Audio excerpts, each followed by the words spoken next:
turn.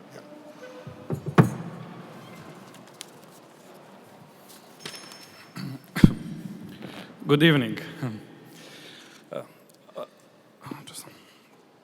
I would like to thank ICFJ for this recognition and for all the great work they do. I'm also grateful to my home news organization, the Organized Crime and Corruption Reporting Project, where I'm an editor, and KRIK, which I founded in Belgrade. Many in the United States were shocked by the victory of Donald Trump, Brexit turmoil, and the rise of populism, extremism, and nationalism around the world. In Serbia and countries in the shadow of Russia, we got the head start. I have been reporting on it for decades.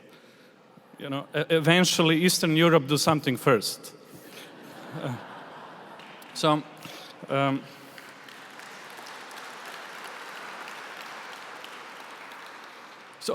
my country is a really good case study for understanding how autocrats can take over the democracy. The first step is that you need to undermine the media. Then you bribe other political parties, subvert the rule of law, and take over private businesses. Eventually, you make a deal with organized crime groups and accept their money. You change the laws to make corruption legal. You use the mass media to manipulate the people, and you destroy any journalist, judge, prosecutor, activist who stands in your way. You create the enemies of the people. You create scandals to distract people so that they focus on everything but what you're undoing. When you finally lose the support, which eventually happens because you're stealing all their money, then you attack your neighbors and appeal to their nationalism. All this happened in my country because democracy is very weak in Serbia, but it could happen here as well. In my part of the world, quality journalism is the last defender of democracy.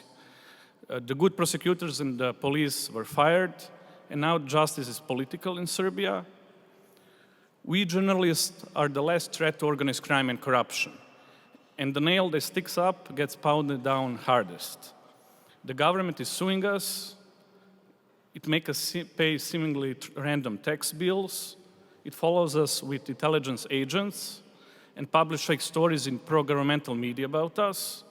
It even created a fake network of investigative reporters who only seems to investigate us and other so-called enemies of the state.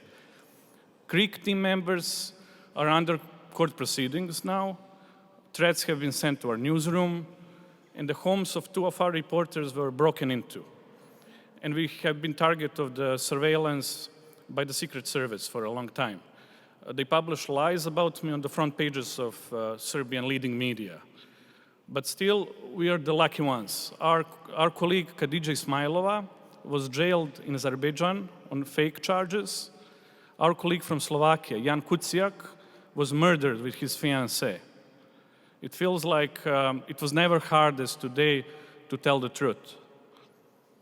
They may have all the money and power, but we are holding our own.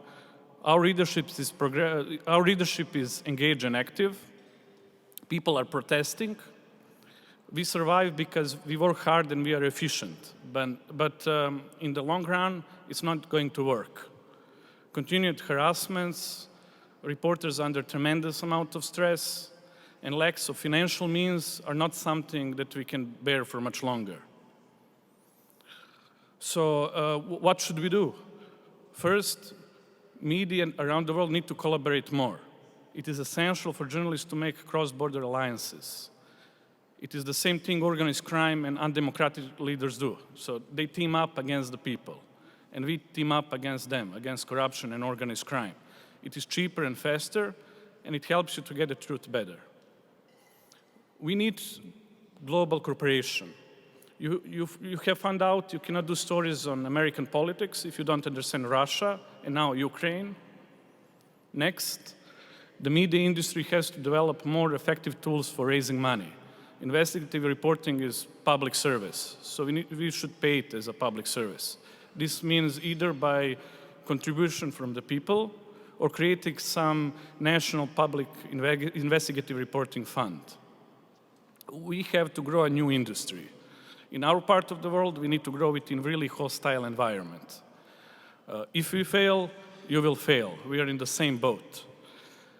We offer our help, and maybe together we can claw back the truth for the people. Thank you.